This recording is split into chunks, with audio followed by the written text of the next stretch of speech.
Welcome to the LBG Reviews Year in Review. 2023 was quite the wild year for me, both personally and on YouTube. So, if you would please sit back and join me as we look back at some of the highlights, some of the downfalls, and some of the in-betweens, if you will. Then at the end of this, I will include a little reflection piece where I will talk about my year so far and how 2023 went for me, my hopes for 2024, and just in general where I'm hoping this whole YouTube thing could go. So sit back and enjoy the show.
To save me from having to do another 40-hour playthrough to experience cutscenes I've already experienced for while I am talking about them, when applicable I will use screenshots. However, if the story description piques your fancy, I would honestly highly encourage you to pick up Potion Permit yourself. Part of why you can't easily speed through Potion Permit is there are several resources you need a lot of in the game, but 3 of them you need an absolute ton of. Those resources being gold, wood, and stone. To further put it into perspective as to just how much of these resources you need, I have gone ahead and tallied up the exact amount you need in order to buy the not necessarily mandatory but definitely recommended upgrades, and this is not counting furniture that I could buy over and over again. This is just counting like tool upgrades, house upgrades, clinic upgrades, and other important upgrades and unlocks that you need to purchase throughout the game. In order to get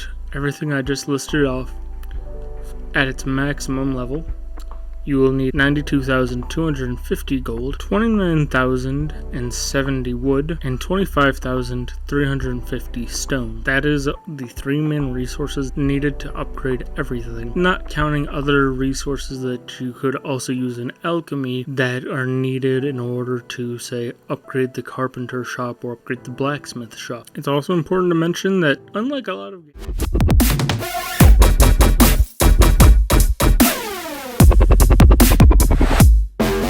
the Flower Kingdom, hanging out with Prince Florian, when Bowser decides to sweep in and grab a Wonder Flower and combines with Prince Florian's castle and becomes a flying castle that's now wreaking havoc on the Flower Kingdom. The game is broken up into 6 worlds, each world of course having its own unique theme. This is of course a Mario game, so of course every world is going to be slightly different. But the main topic in relation to my channel is the fact that I have seen numerous comments online and in articles talking about how in Mario Wonder, the various characters you play as are not all created equal necessarily.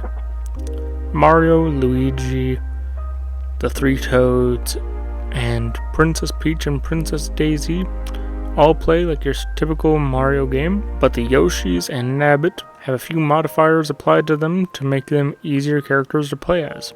Yoshis cannot collect power-ups, can be hit by enemies but don't die from them, and they'll be knocked back from the enemies, but they can still die in bottomless pits. They can eat enemies with their tongues, and they still have their flutter jump. Nabbit does not take damage from enemies, cannot collect power-ups, can fall in bottomless pits, but does not receive knockback from enemies. There have been people online that have said that the accessibility of these characters is not enough to be necessarily marketed as an accessibility feature. Others have said that it is enough, others have said that it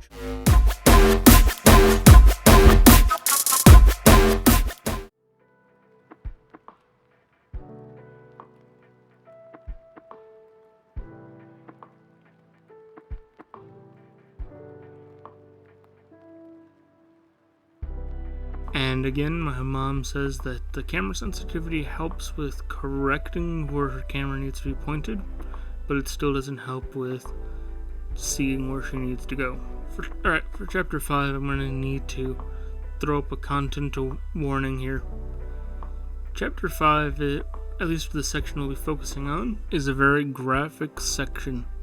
Well, I mean, not literally. I mean, there's no blood or gore, but we do dismember a stuffed elephant. So as a result, if you do not want to see dismemberment of a sentient, alive, stuffed elephant, and like if you were watching this with young children around, I would maybe consider skipping to the timestamp seen on screen. However, with that out of the way, I will say that even the game acknowledges that this is a messed up situation. I'm going to stop talking for a little bit, and I'm going to let game audio play for a little bit so you can hear the music.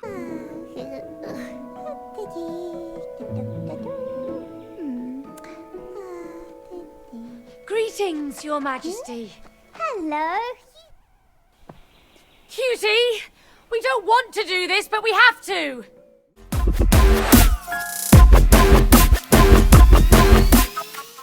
In the game world, you're struggling with different aspects. So like, let's say I'm journeying through the Hebra region at the moment, and for whatever reason I'm just struggling with my interface. Okay, then I will create a preset that would benefit me for the Hebra region, and I could rename it to Hebra HUD. Now before I continue, I would like to personally thank the accessibility gaming team from the University of Michigan Flint. Their study is currently ongoing, and they're working on finalizing it before they publish it. And when the study is finalized and published, I will leave a link to the study down below in the description. However, for now, I would simply like to thank the University of Michigan Accessible Gaming team, as it was a really fun time participating in their study. It was the first time that I'd ever done something like that. I thought that their concepts were really cool, and it's really cool to see some concepts that like you kind of have floating around in your head, like,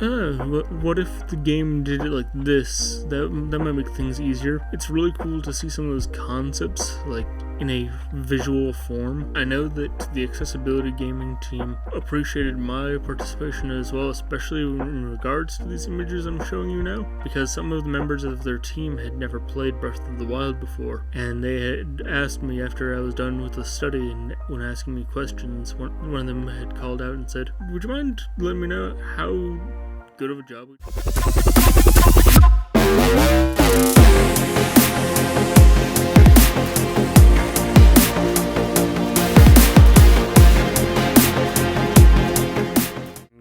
of a parasaur?" Editor LBG, please be sure to put up the full scientific name, because I know there will be people out there that would care for that. Now, eventually in the slideshow, you see that your parasaur becomes too large for you to keep in your home. So, you and your parasaur travel to a place called Paleo Pines, where many other dinosaurs live. You get settled in for the night, you wake up in the next morning, and you come across two people that have come to check out the fact that someone has actually moved in. These people that you first meet are Owen and Mary. Mary is your typical go-get-em kind of explorer. She's the kind of person, and you can even see a lot of this in the game. Mary is the type of person where she doesn't have time to write stuff down because she's too busy learning it by watching or seeing it for herself. Whereas Owen is the kind of meticulous, oh my gosh, I need to write this down right now or else I'll forget kind of guy. Like, there'll even be conflicts that you have to observe and kind of help mediate, where Mary is, oh my gosh, I've got to go check this out now, whereas Owen's like, what? Let me write this down before I go check it out. Basically, they give you the rundown that this is the first parasaur that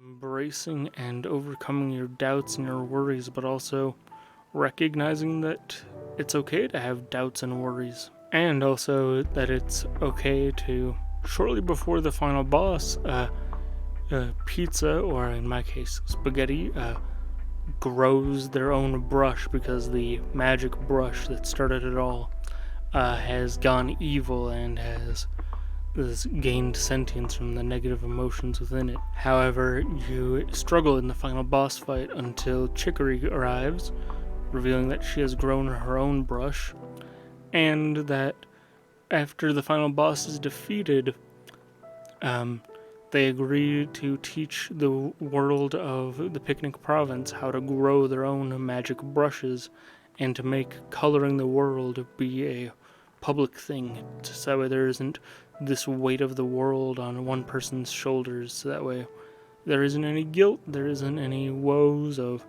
am I cut out for this? Do I even deserve to wield this power? Even now, that's a very powerful message.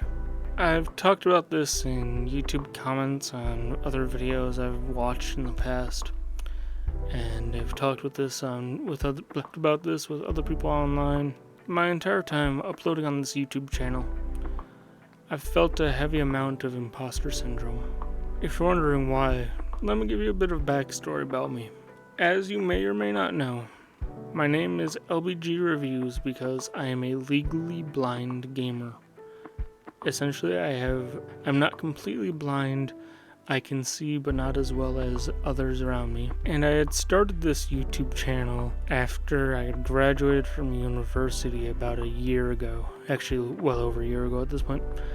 Because due to my disability, I was basically overlooked for nearly every job interview I got or every application I submitted, and basically after a year of no progress on getting a job after university, I basically, me and my mother and the rest of my family were like, okay, let's change it up, how about you start a YouTube channel? And I agreed, because I looked at the YouTube market. There are other visually impaired or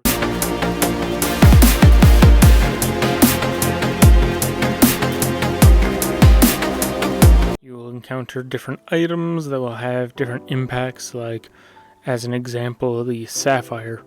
It will float to the top row of the backpack, but it will increase the attack power of adjacent weapons. Or like whetstones, where they will increase the attack power of have different impacts on the gameplay. The game really doesn't have that many accessibility features, but Backpack Hero is just one of those games that I just had a lot of fun playing, and continue to have a lot of fun playing now. In the story mode, the whole objective of the game is to reach the bottom of the dungeon to track down Perce's mother. Along the way, you have to rebuild Perce's hometown, and building up those buildings will grant you access to new mechanics and new items that, as long as you fulfill the criteria for unlocking them, they will appear in the dungeon as you explore sometimes. You can also get a notice board that will give you different challenges that will affect how the gameplay goes. One of those challenges that you get to watch me do while playing this for this video is the Coral Challenge. The unique thing about the Coral Challenge is that rather than getting a plate of food, you get a wooden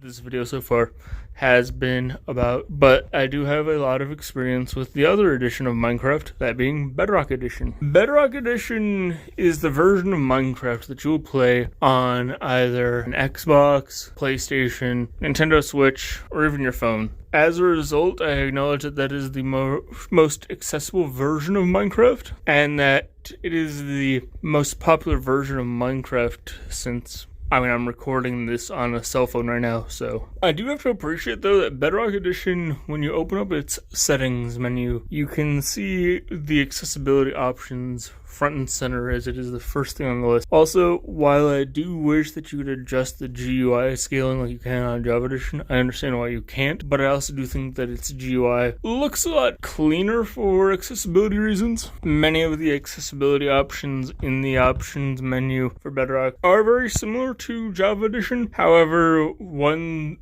thing that I would like to point out is that unlike on Java Edition, where you can cycle through a button to choose what the narrator will read, on Bedrock Edition you can just choose what the narrator will read with a few toggle options. Now, two accessibility options that I wish that Bedrock Edition would eventually get would be the subtitles and and at least a text size modifier, more so than... So there you have it. That's my year in review.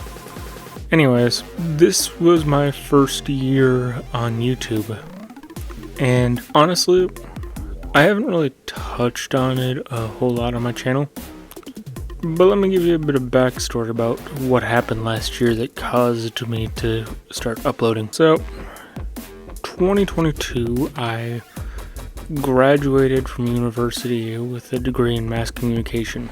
During that time, I started looking for work. I got a few interviews, but nothing ever really came back up. And so I kept searching for a job for about a year. Some family issues resulted in me having to take some trips and resulted in me having to work remotely, which, if you recall, 2022 and even the start of 2023, that was the big push to get people back into offices, back into coming into work rather than working from home. And for those of you who haven't seen the channel trailer, that kind of covers my whole backstory in a way. I am legally blind. That is why my channel is called LBG Reviews. I am legally blind gamer reviews. I have an underdeveloped optic nerve in both of my eyes, and as a result, I have extremely poor vision, but I'm still able to see somewhat. Anyways, because of my limited vision, I can't drive a car, so I can't really take myself to work. I kind of rely on public transportation and the free time of friends and family, and obviously I don't want to be a mooch on them all the time, so I basically wanted to work remotely so that way I didn't have to press anybody, hey, I gotta go to work, or, But anyways, so I was struggling to find work for about a year. Me and my mother have been exercising together because since I am visually impaired, I still live with my parents, and as a result, due to some other health concerns, me and my mother exercise together every morning. And last year I'd mentioned to my mother, I was like, you know what, this sucks. I've been trying and trying, and nothing has seemingly stuck. So I think I'm gonna, as a hobby, I'm still gonna look for work, but as a hobby, I'm gonna try uploading YouTube videos just to keep my mind busy. And we started talking about it a few days in a row, and then she was like, you know what? Go for it. Stop looking for work, because right now it's clearly not working out. We both recognize that in the future you may need to find like a part-time job, but if you think you can do it, go for your YouTube stuff. And ever since then, I have tried my best to work really hard on my videos due to some family stuff and just a bit of laziness on my end as well. Some of the videos aren't as of high quality as I would want, but I'm going to aim to change that with 2024.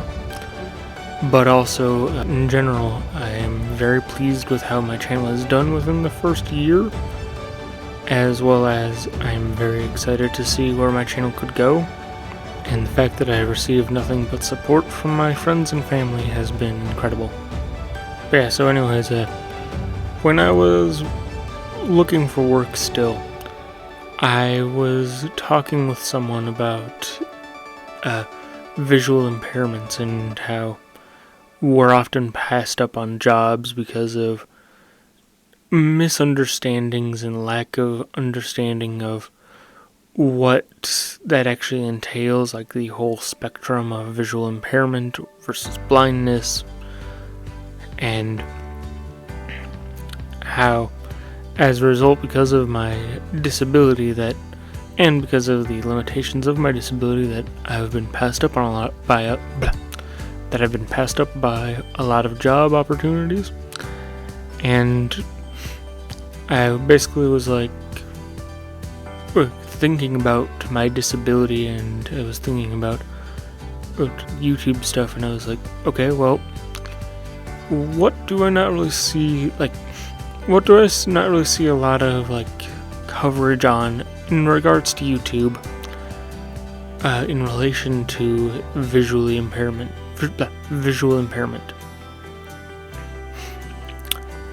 Because you got a few visually impaired or blind Let's Players or just gamers in general on YouTube, but you don't really have anybody talking about how the accessibility features offered by games impacted their play experience. So that's what I made my channel about. So with that all out of the way, let's talk about 2024 and what we might have in the works. As I had mentioned with my house flipper video, I have gotten comments from family members and friends that I've got a very soothing voice and that I have been considering and have been working on making sleep stories. They're mostly going to be gaming related at first, but depending on how they do, I might branch out even further. Secondly, I also want to work more on YouTube shorts and try to get I want to get at least my first short out soon, and then get a more consistent schedule going for uploading them. That's a lot of what I mentioned in the house flipper video out of the way, so what else do I got planned? Well, even though I showed my face twice now on the channel, both of them involving the Power Wash Simulator video, I kind of like the privacy that not having my face on screen provides, but at the same time I want it to be more personal in a way, you know? So, similar to a bunch of other YouTubers, I want to reach out to an artist and commission them to make a bunch of drawings of a character version of myself, doing a variety of poses that I can put into the videos depending on the topics I'm discussing, to kind of give it more of that personal flair, you know? Then, as the year progresses, I also want to upgrade my PC so that way I can make better videos. I can dip into more intensive games. I can dip into a wider variety of video topics. And beyond that, really, I just plan to keep on posting every week. You can always expect to find a video from me on Fridays. And then if there's a holiday going on, I might do something special on that day specifically, but beyond that, expect to be here on Fridays, or expect me to be here on Fridays. LBG from the editing room here. Completely forgot to mention that the issues I talked about in the House Flipper 2 video are what caused me to rearrange the order videos came out in this month, but now that I have found a better alternative, expect a teardown video next week.